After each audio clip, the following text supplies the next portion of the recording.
黑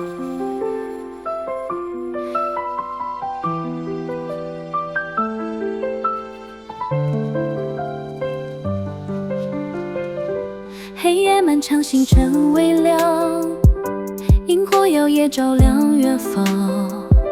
脚步丈量，沉默时光，心灯渐亮，驱散彷徨。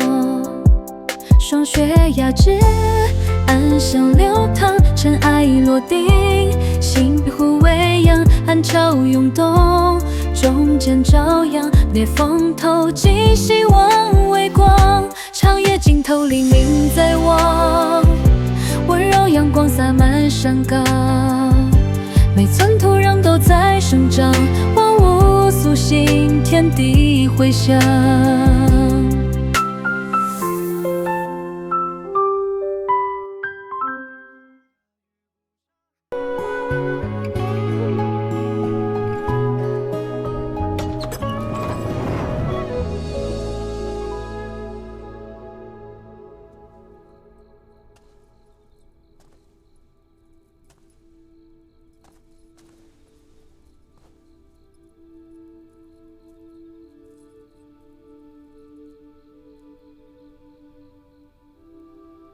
桑九，是你。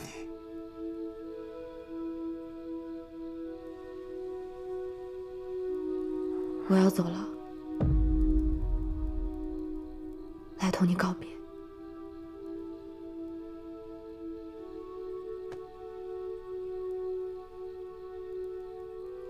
好。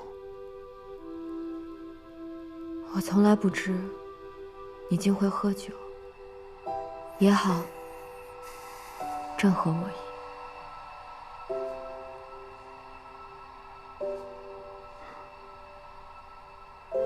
桑九，你有话要对我说？不，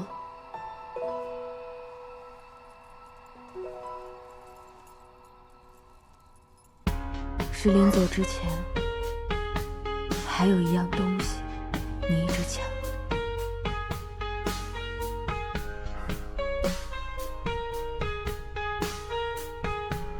什么东西？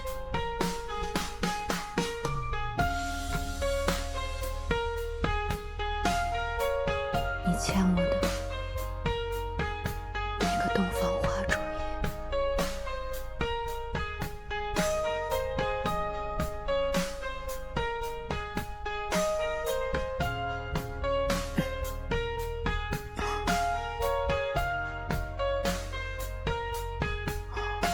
你放心，这是我亲自结的赌注，只能让人无力片刻，不会伤及性命。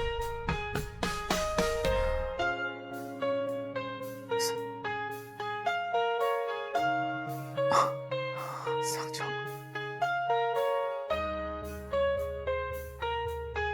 对了，它还能让人说不出话。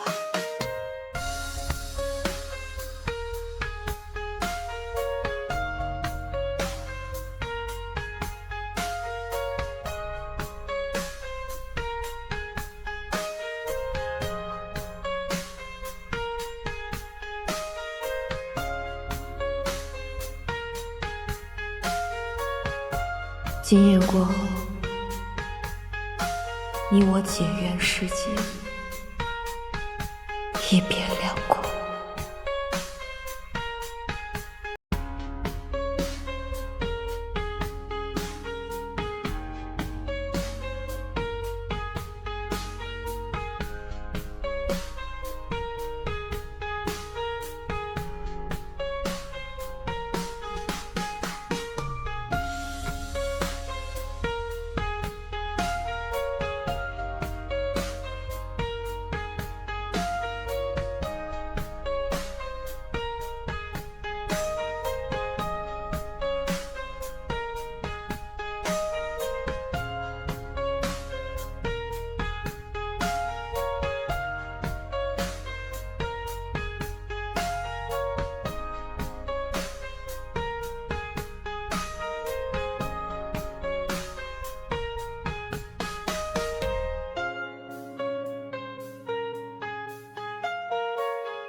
桑九，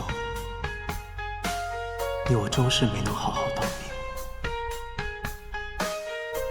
我最终还是辜负了你。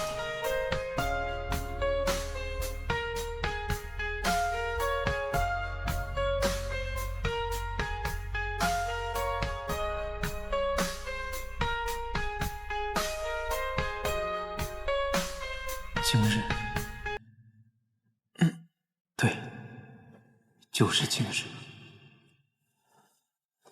我们付出这么多代价，准备了这么久，皆是为今日一战。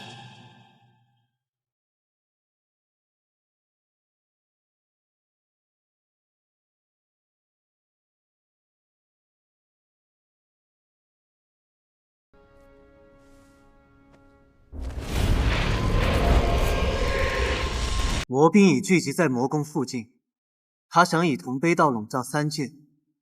若他此举成功，便会使得万物尽毁，生灵尽亡，名坠涂炭。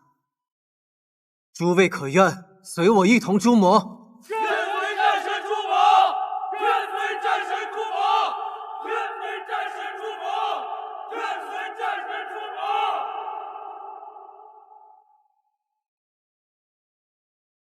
王之主，王之主，王之主，王之主，王之主，王之主。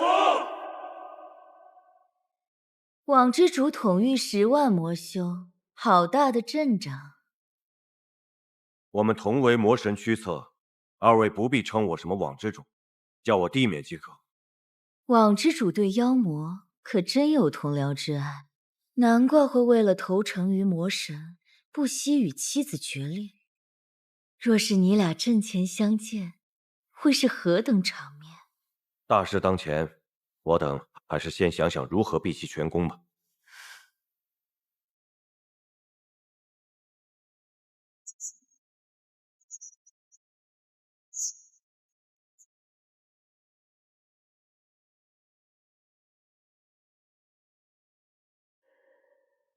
恭迎无主。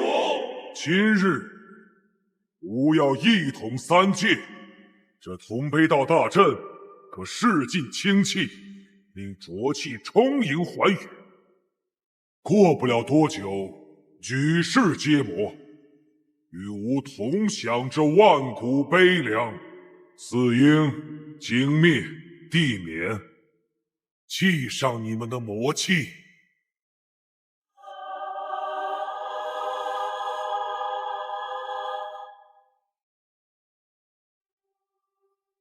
以魔气为媒，助吾绘出阵法。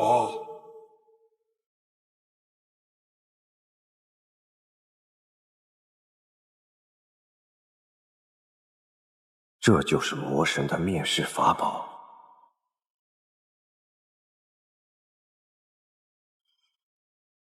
能为铜杯道开启护法，是尔等之幸。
万物同飞。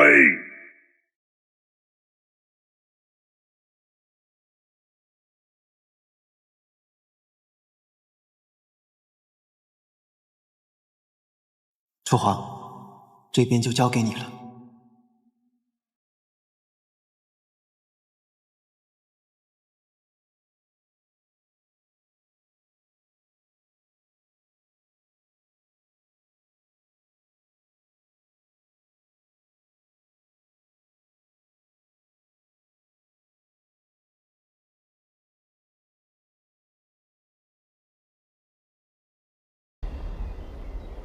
明夜，你还好吗？你在哪里？和离后的这些日子都在做什么？一定还在忙于战事吧。偶尔还是会不争气的想起你，担心你受伤。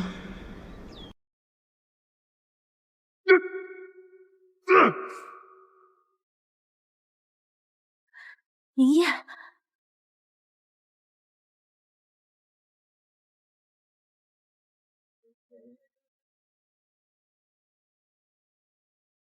你拿不走。是吗？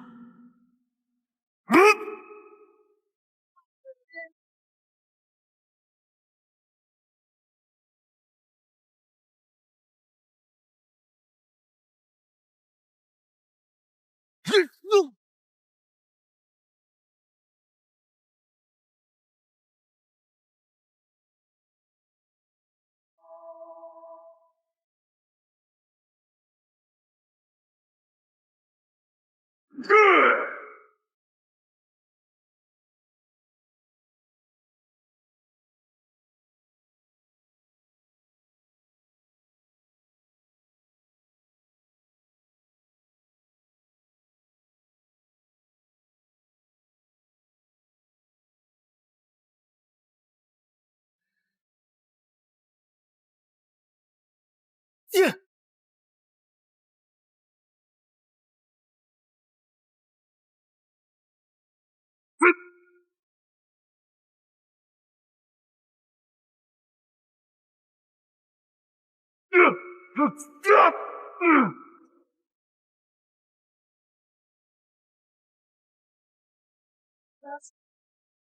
楚皇，你应该站在我这边才对，你好好想清楚。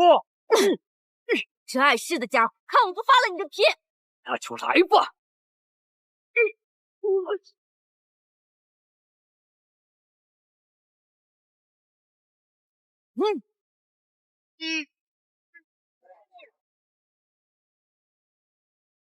明夜为了争取时间，尽快完成邪骨封印，不惜召出双生文尊。此举虽能在短时间极大提高战力，但若不尽快封印邪骨，待神髓燃尽，这世间将再无战神。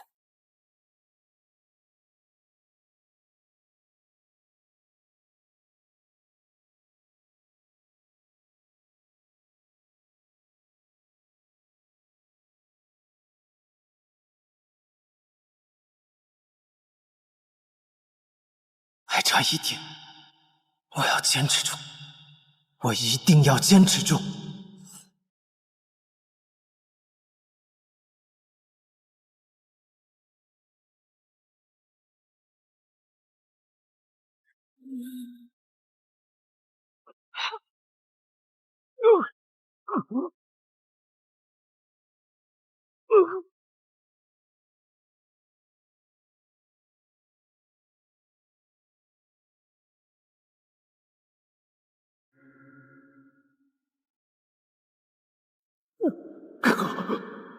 不能让他们去支援魔神。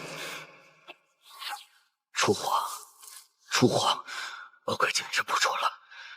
趁着空间尚未彻底关闭，和你我二人之神力，将魔域探索。那你呢？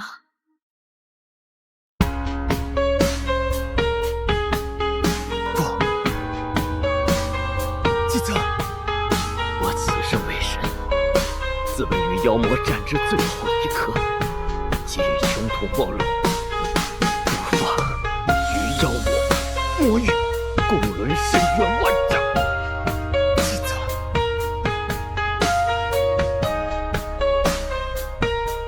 季泽，这捉魔之路，你先行一步。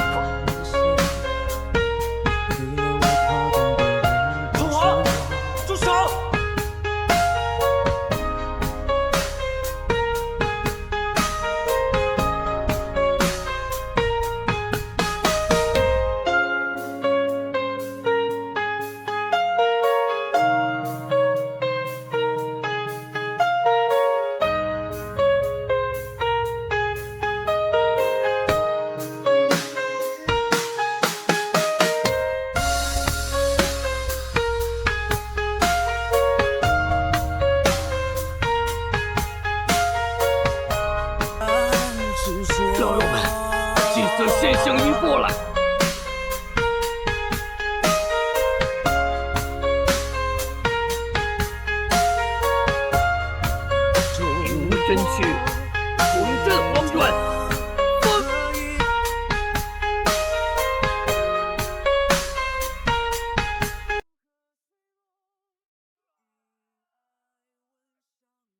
谁越想将我们困在此处？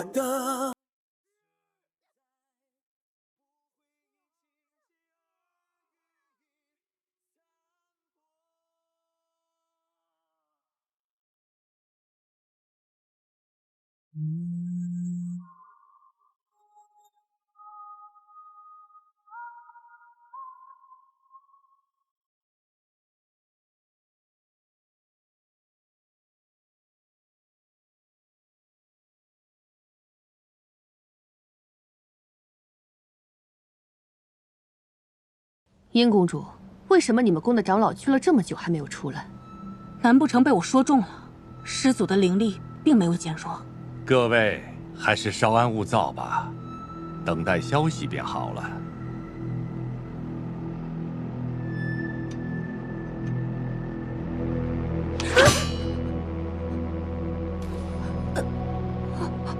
还记得我是怎么教你的吗？往哪里刺最好？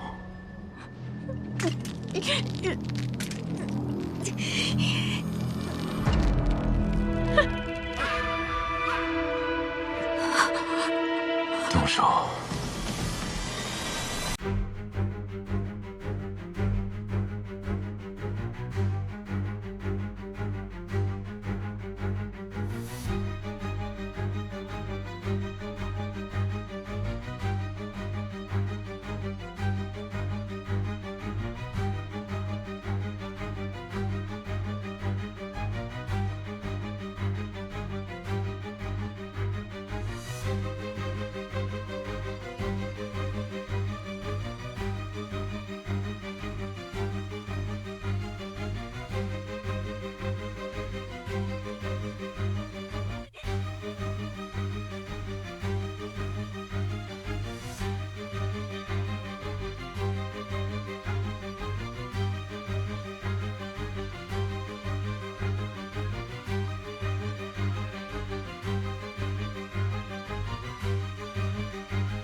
果然被减弱了，好机会！机会被你抢先。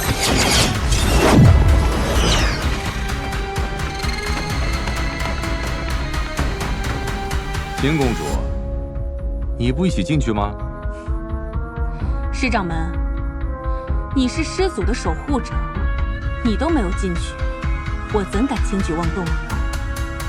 当年你可是亲历了师祖被封印的整个过程，他有多强大，你是最清楚的。这新月夜灵力会被削弱之事，是真的吗？我不知道，不过我相信师祖不会甘为鱼肉的。师祖，你醒醒！师祖，师祖，醒醒！师祖，吵死了！你还好吧？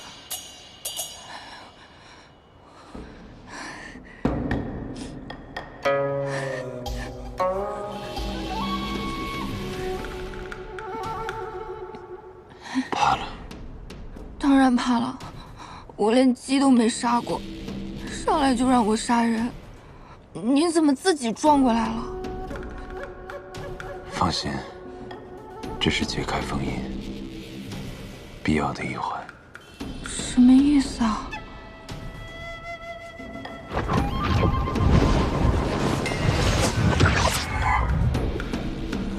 后戏就要开始了。师祖，您怎么伤成这个样子？师祖，您可安好？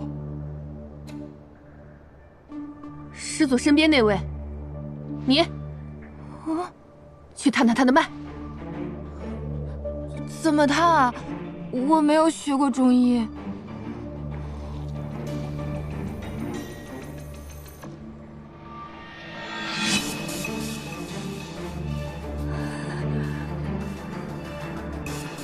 何须再探？看他这样子，想必是真的不行了。没错，我已经身受重伤，灵力几乎消耗殆尽。想必你们也是有所发现，才赶过来的。人都齐了，甚好。我的命就在此，来拿吧。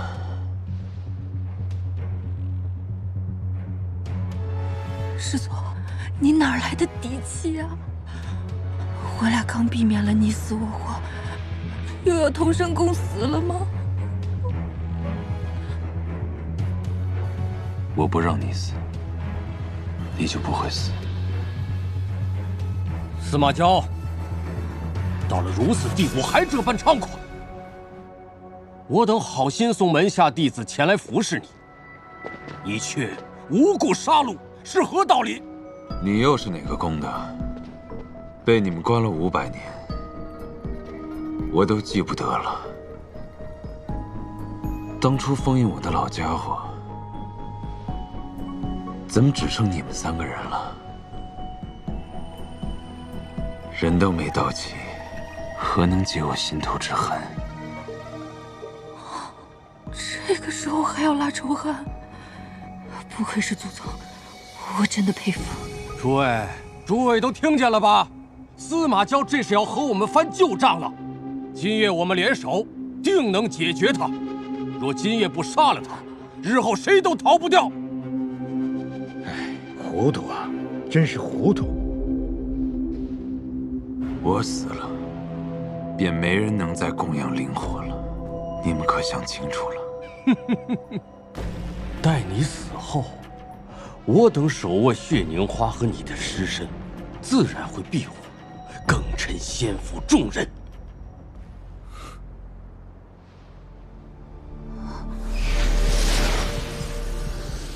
你说的血凝花，可是瓷朵？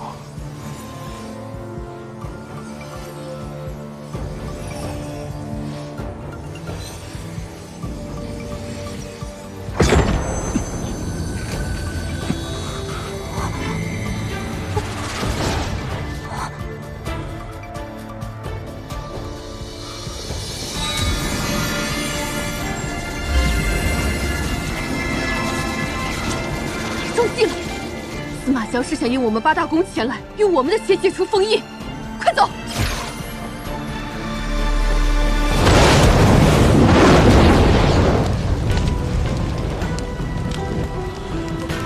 往哪儿跑？是灵火，出不去了。师祖，这恐怕是个误会，我们绝无恶意。至少我们天之宫，绝没有对您不敬的意思啊！果然，你新月夜会虚弱一事是个谎言。现在才意识到，迟了些吧。跟他拼了！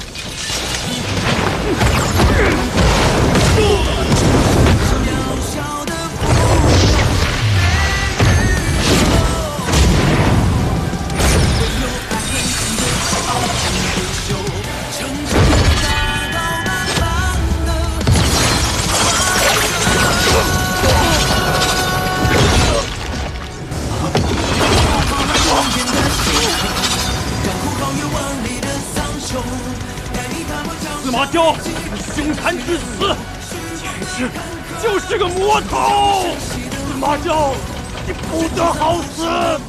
司马交，你千算万算，没想到还少了一个星河灿吧？只有8大宫的直系血脉才能解开封印。那星河灿平时胆小如鼠，现在却使你计划落了空，也算是立了一大功啊！你怎知少他一人，我的一切计划就落空了呢？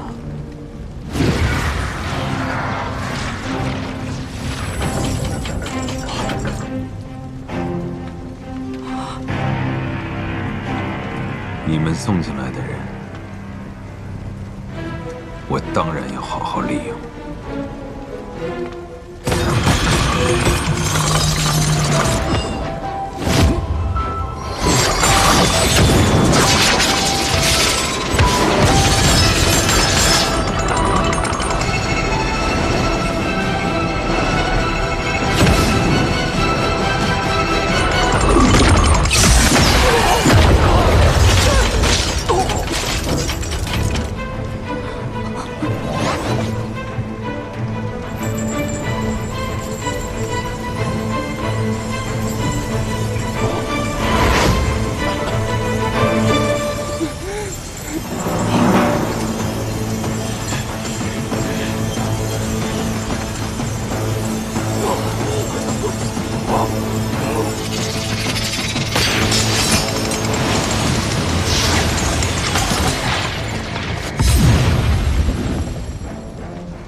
好吗？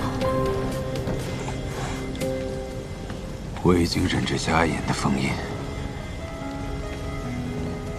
很久了。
师祖，我们这是冲破封印了哈。没错。那就好。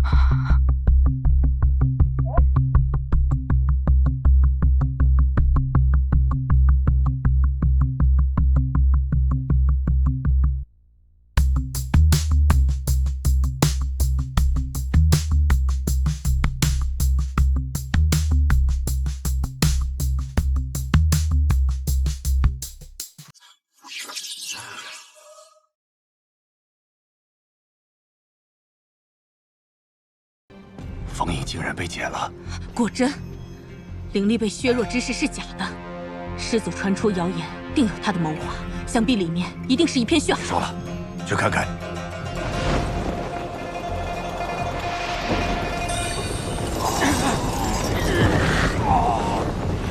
你看他们每一个人，走出去都是令人畏惧的大难。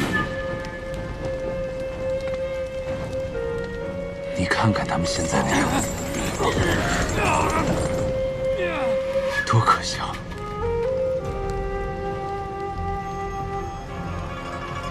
对此你作何感想？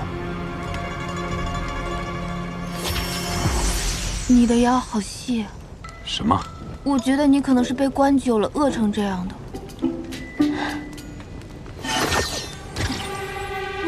你说的没错，我遭受过的痛苦都要一一讨回来。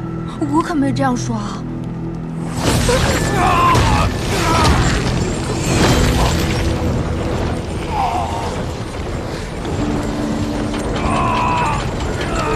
叶公主！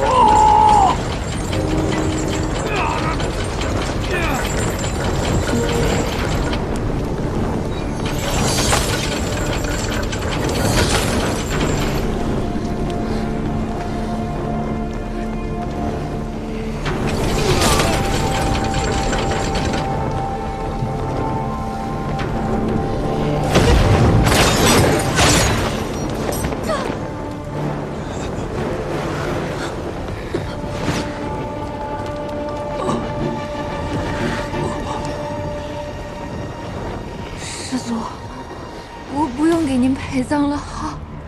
你不想死？当然不想死。我刚刚都要被吓死了。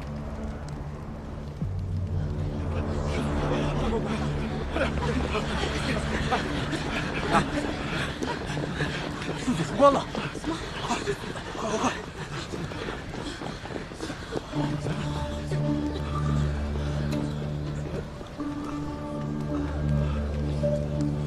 恭迎师祖出关！恭迎师祖出关！廖廷彦，你侍奉不周，险些颠覆仙府命脉。师祖，弟子今日就替您清理门户。师祖，恕罪呀！岂容你在我面前放肆！师祖饶命，弟子只是担心师祖。怕什么？我说了，我不让你死，你就死不了。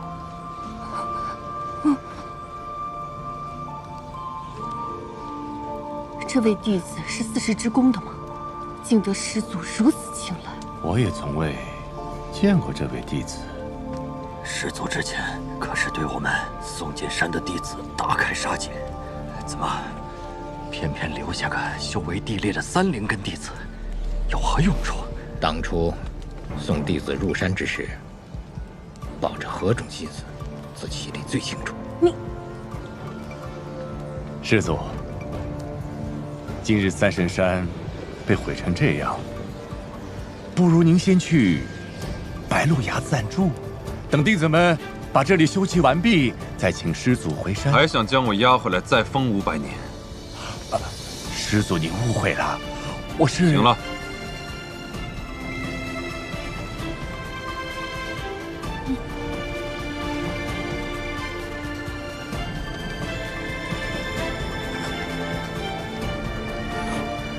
师祖，您不会因为我目睹了您的杀人现场，就把我灭了吧？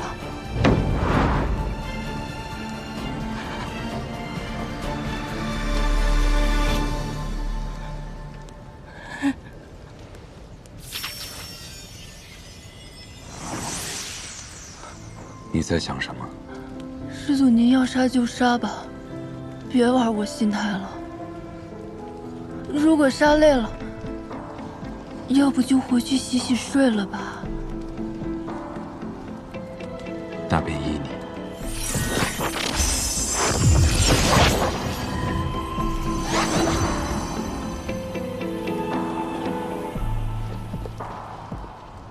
师掌门，师祖，这是何用意？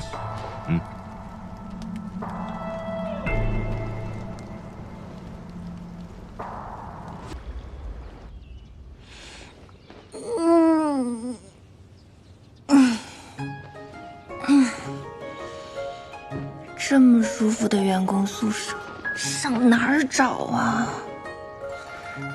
办公环境跟景区似的。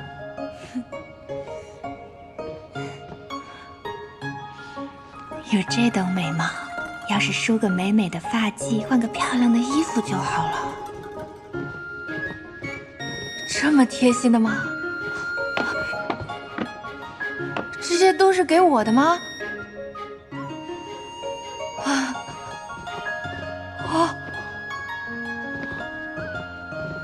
还有客房服务。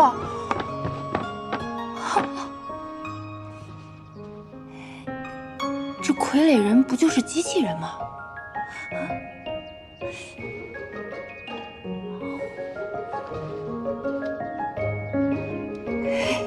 这皮肤质感跟真人一样。你们能再帮我拿点首饰跟鞋子吗？给不给拿呀？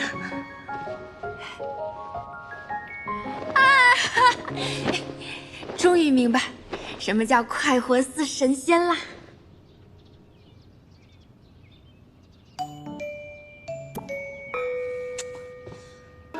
现在大家都以为我是老板的心腹，他出山的时候那么嚣张，我要离职了，大家找我泄愤怎么办？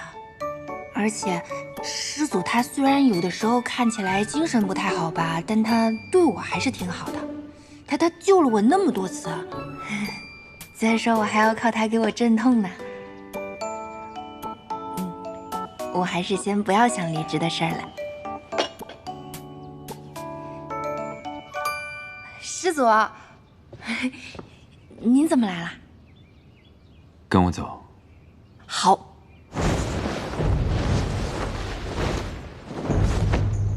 拜见师祖。师祖，我们来这儿干嘛呀？开始吧。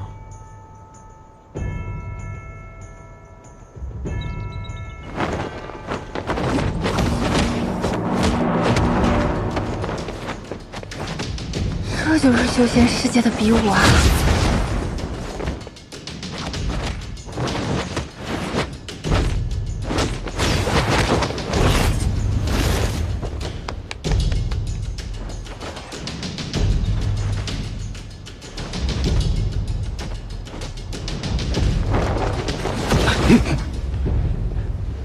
先做做样子吧，拖延下时间。好，等主事的长辈来。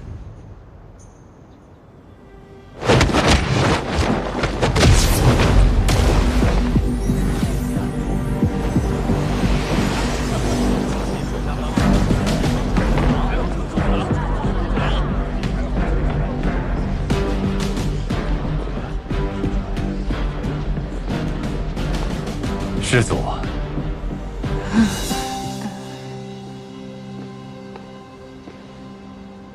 师祖，今日怎么会有如此雅兴来看弟子们死斗啊？这种装模作样的东西，也配叫死斗？师祖，容我多一嘴。台上的那2位，一位是出自于天之宫，一位是来自于日之宫，2位都是各个公主煞费苦心才培育出来的优秀弟子啊，伤了谁都不合适。能不能看在释家人的面子上，放过他们一马呀？放过他们？死斗为的就是让弟子在生死之间提升修为。如今各大宫绵延势力，连自己定下的规矩也都不管了吗？师掌门亦认可此举？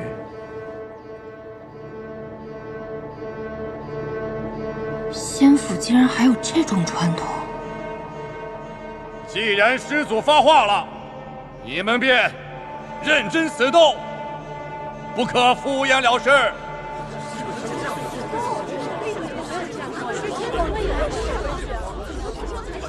我们做错了什么？不过是同门师兄弟留有余地而已。就是滥杀无辜，有违道义。我们比试是为了互相切磋提升修为，为什么非要赌上性命？就是啊，这不是你们8大宫自己定下的规矩吗？现在反倒说别人是恶人。你们说我有违道义，滥杀无辜，那就让我见识见识你们的道义值几斤几两啊！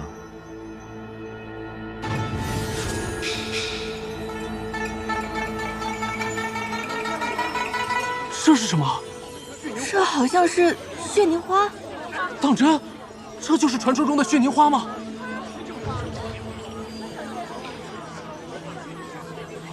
今日在场的每一位弟子，谁要是能赢够20场死斗，便能获得一片凤山血凝花花瓣。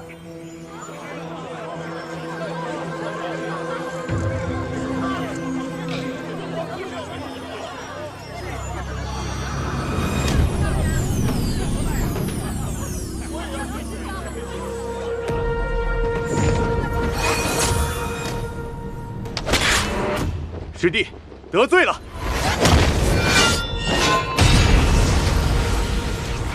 师兄，你那可是凤山血凝花，一片血凝花可长1000年修为。我们修道不就是为了这些吗？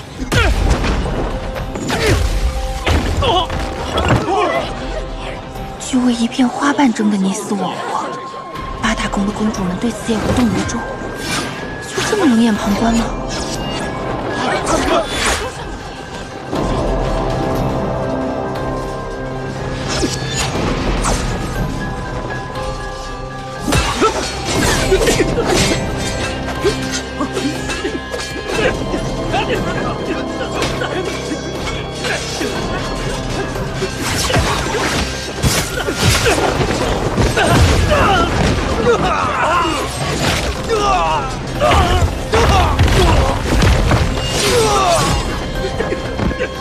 这些弟子都疯了吗？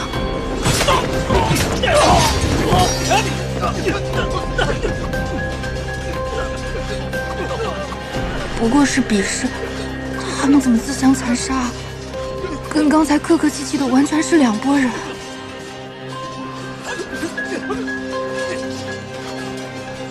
本就是人面狼心，如今图穷匕见罢了。师掌门，师祖是想将我们培养的优秀弟子全部杀了吗？其实这也不能算是师祖所为，是那些弟子贪婪罢了。哎，死的是我的弟子，你当然在这儿说风凉话了。石公主，稍安勿躁。真是没想到，当初一个小小的孩童，却变成今天这个样子。今日的此斗，只怕是师祖给诸位的一个警告啊！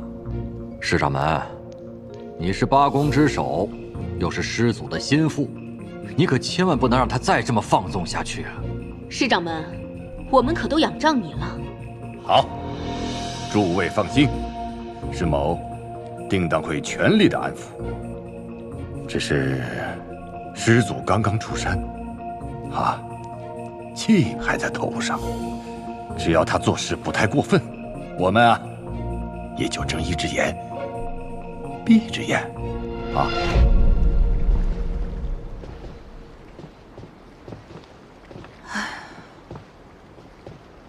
想说什么就说吧。师祖，今日您拿出来那血凝花，他们似乎很想要。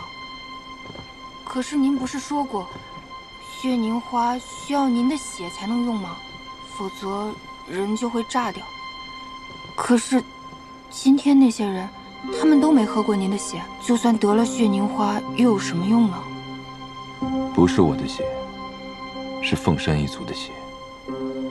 凤山一族不是只剩下您了吗？是啊，司马氏的人死后只剩下一颗骨珠，尸体却留不住。知道为什么吗？是因为司马氏的血肉都是能增进修为的良药，会被庚辰仙府那些家族分割。照今日这些人敢抢夺血凝花的行径来看，在场的弟子都曾喝过我司马氏族人的血。受不了了。这魔域间隙倒是比仙府许多人正派，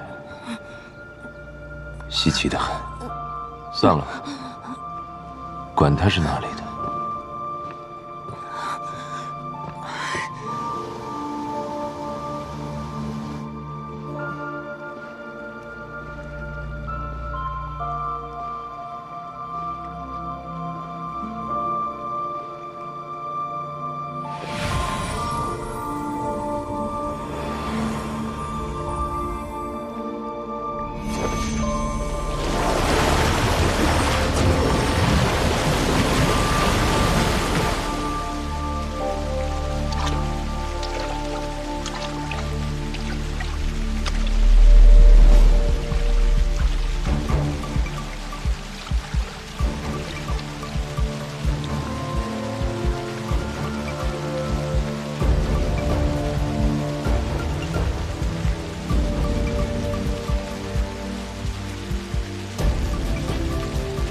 我们做错了什么？不过是同门师兄弟留有余地而已。有违道义，将血凝花和张千年之死，不就是为了这些吗？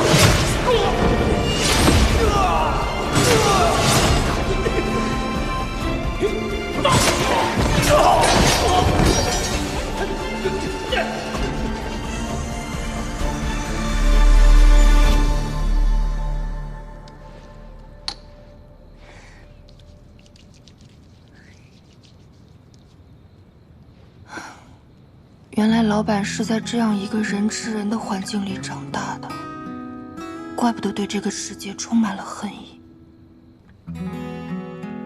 那我作为老板的心腹，是不是应该去表表态，安慰安慰他呢？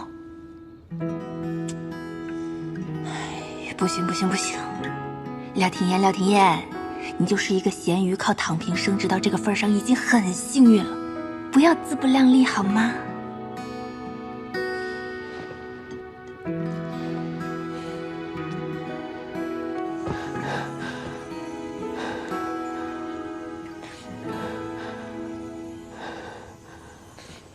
老板，您怎么来了？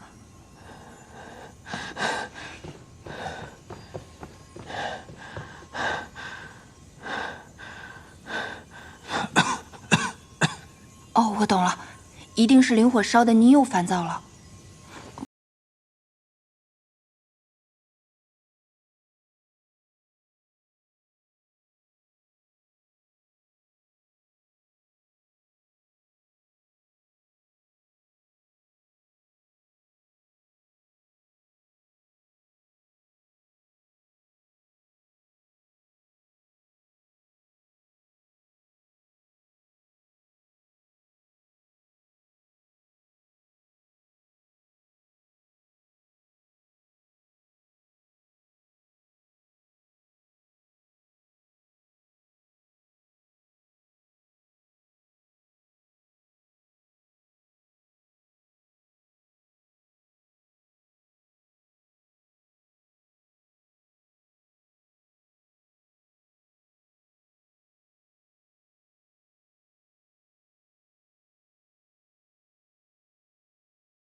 醒醒，醒醒！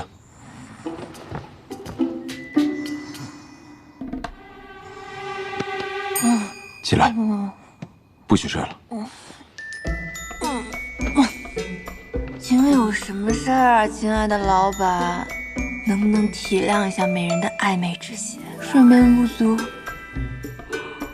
容易咬眼圈的。你怎么能睡得着？我为什么睡不着？我在这里啊。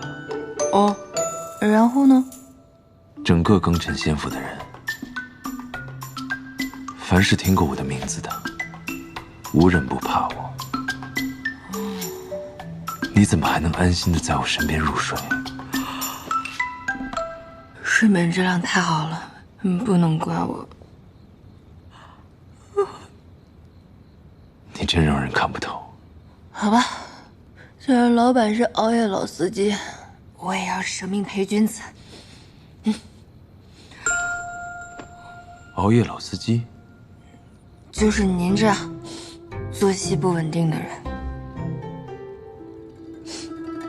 你哪里来那么多奇言怪语？大概我思维敏捷吧。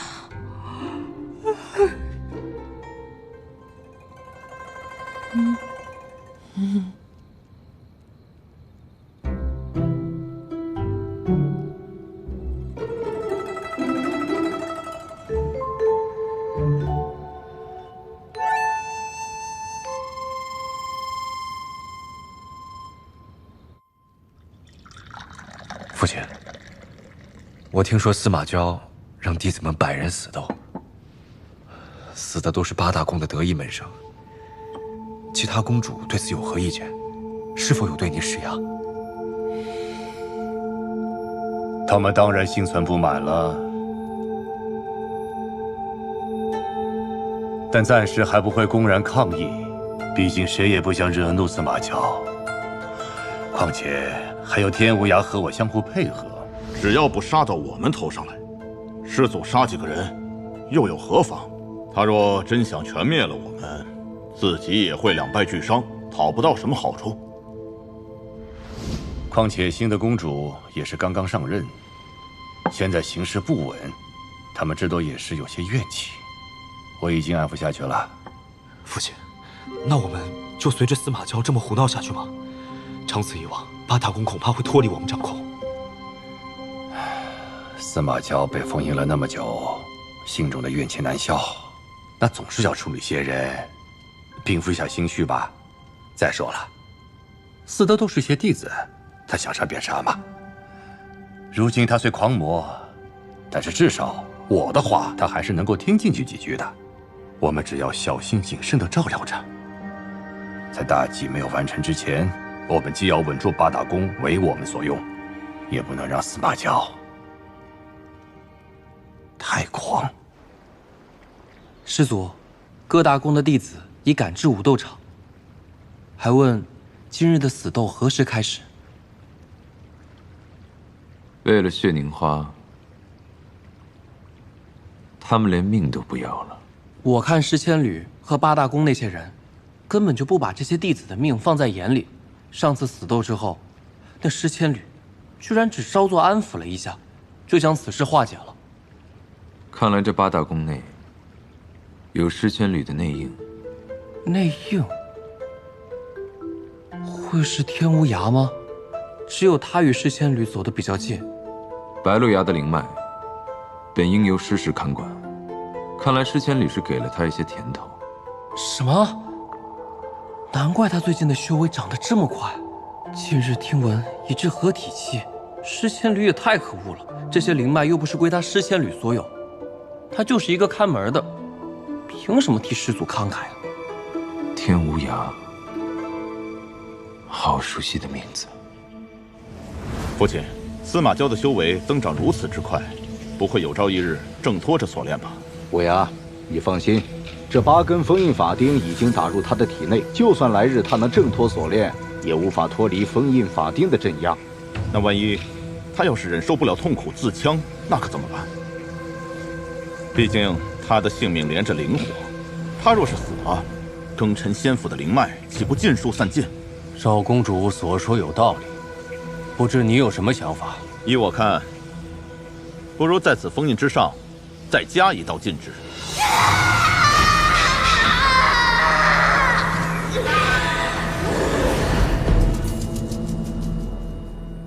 你方才说他修为几何？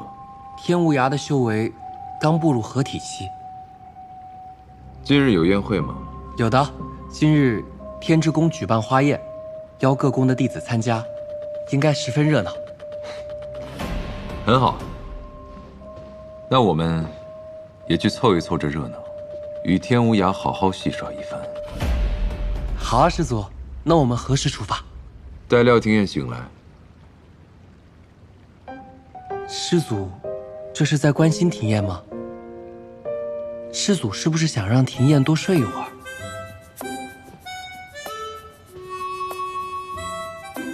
你现在也敢胡乱揣测我的心思了？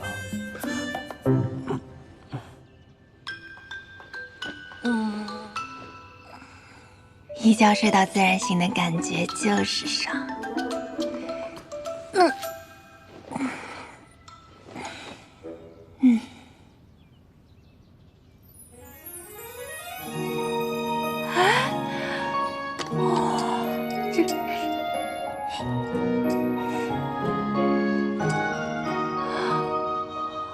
让我看看，又送来什么漂亮衣服？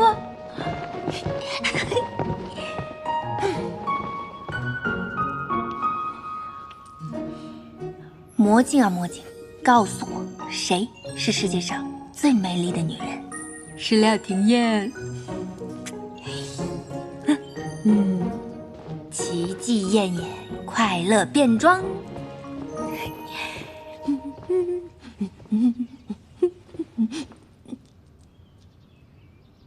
老板，走。昨天才刚加过班，今天能不能不要加班了？什么是加班？就是像您现在这样，要我24小时待命。所以你不想跟我走？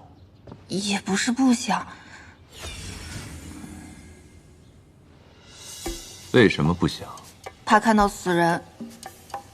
一个魔域的人竟会怕死人？不去就先杀了你。您等我换个利索的衣服啊。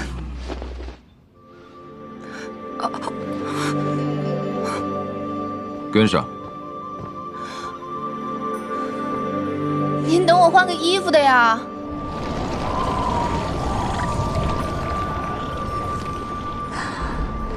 这满园的果香。老板，我们这是要去哪儿啊？去杀人。可以不去吗？你觉得呢？这是谁呀？这派头比我们几个宫都大，说不定是什么大弟子啊！哎呀，别去理他。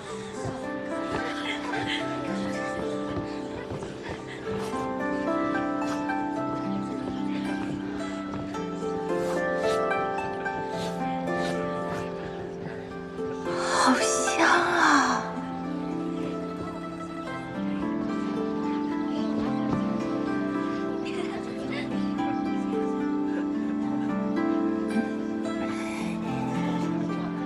你想吃什么就吃吧。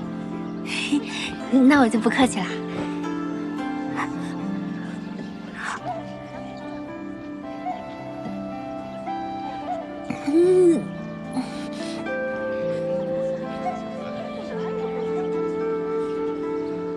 老板，您不是说咱们是去杀人吗？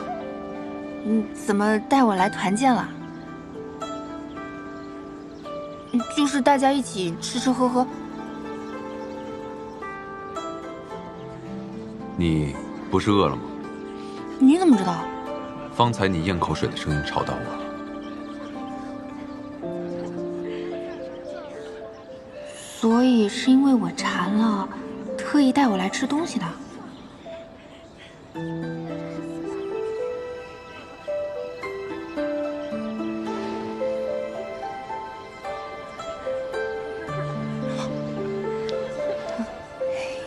谢谢老板。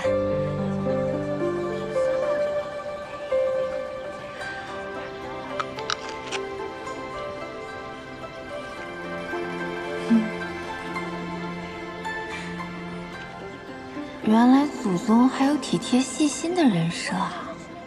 看来他并不像表面看着那么吓人的嘛。赔钱，赔得起吗？还请息怒。你们这些小小门派，我好像听见我师傅的声音了。天之宫的花宴已经是3生有幸，竟还如此不长眼！放肆！我青谷天再怎么籍籍无名，我师傅也是一派之主，怎容你这般侮辱？白竹，师傅，真的是你？师姐，庭砚徒儿，怎么着？还叫帮手是吧？啊？师傅师弟，这怎么回事？师姐，这天之宫的弟子醉酒，自己撞到师傅身上，弄洒了琼浆玉露，竟污蔑是师傅所为。谁醉酒了？啊？不就10瓶酒吗？我赔你，多少钱？这琼浆玉露值灵石100颗。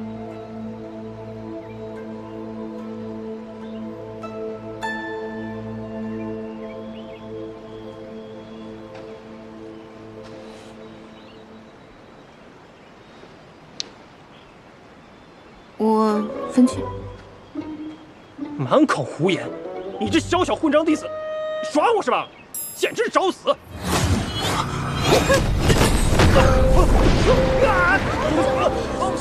怎么回事啊？那人谁啊？好高的修为啊！老板，师祖，真的是师祖。我随师父迎慈藏道君出关时曾见过。弟子见过师祖。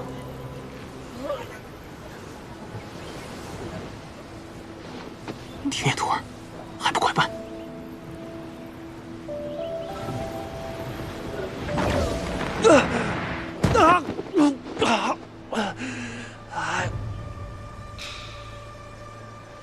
庭砚徒儿，看你顺利出山，为师就放心了。之前见师祖灭了诸多弟子的命灯，为师担心你。如今整个仙府都传师祖对你宠信有加，此话可当真？没有没有，我跟师祖可没有那种风流韵事啊。那师祖为何如此厚待你，竟当众护着你？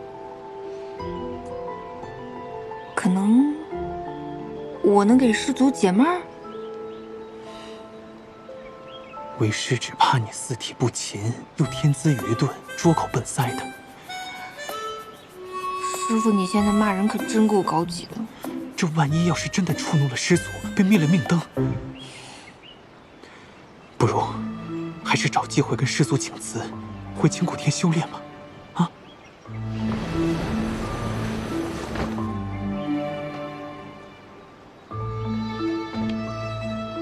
师祖，师祖，廖廷彦是你派来我身边侍奉的弟子，我未曾开口，你便替我做主。师祖恕罪，弟子不敢。师祖啊，我师父他不是这个意思啊。还是你想要赏赐？弟子不敢受赏。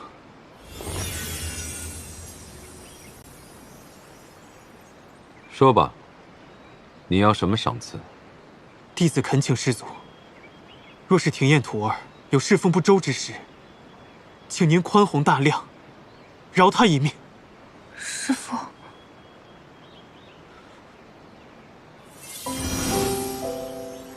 不允。倒是可以赏你们4条灵脉。啊，这么多！是啊，一口气赏了4条灵脉，不愧是一人得道，鸡犬升天。青谷天这个小小门派，以后怕是要赶上我们月之宫了。谢师祖赏赐。灵脉也并非越多越强便好，譬如白鹿崖的灵脉，不是你等有福销售的。白鹿崖的灵气滔天，不知师祖这话是何意？白鹿崖的灵脉，于司马氏族人是良药，对其他人来说是毒药。若他人用白鹿崖的灵脉修炼，修为越高越危险。公至合体，一旦运功，必死无疑。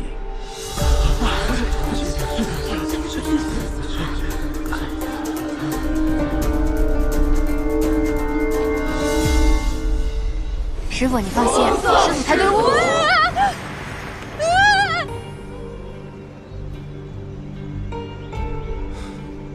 这司马娇竟然真的看上了廖廷彦，只是他既不动手自杀，也不出卖我的身份，究竟在打什么算盘？老板，我虽然不会修炼，但最近身体有些变化，可能是因为吸收了白鹿崖灵气的原因。我会不会有事啊？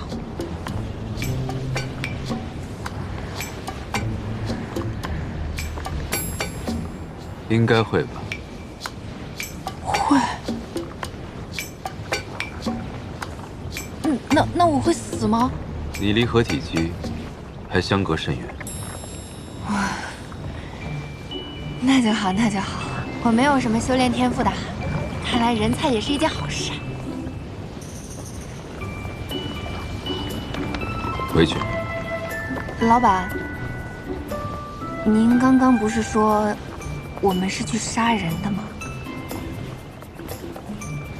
是啊，可你方才吃了那么多，若是见我杀人呕了出来，岂不是坏了我的兴致？这是在关心我吗？刚刚在花宴上也是，不仅关心我，还关心职工家属。我现在总算是看清楚了，这祖宗是个妥妥的口嫌体正直，不应该叫司马娇，应该叫司马娇。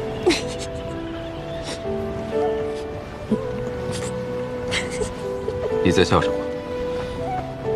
我在想，您对下属真的是关怀备至，体贴入微，我对您的感恩之心有。闭嘴。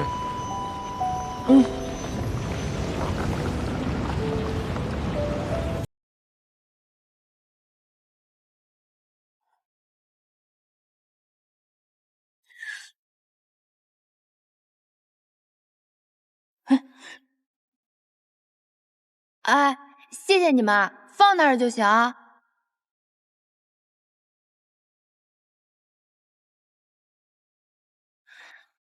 让我看看今天有什么好吃的。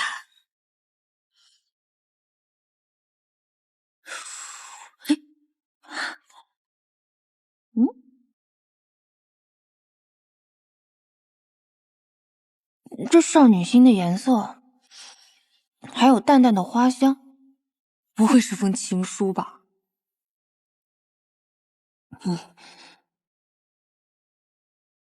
小篆，还好我认识。今夜子时，白露崖下，埋云花旁，不见不散。怎么连个落款也没有？鬼知道谁写的。难不成是司马娇？他今天又要来找我？不，这种粉色香香花间不可能是他那个钢铁直男干出来的。那这语气，难道是原身的老情人？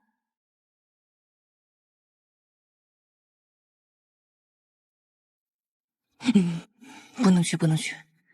帕姐这么一个精神不稳定的老板已经够让我头疼的了，再多一个前任，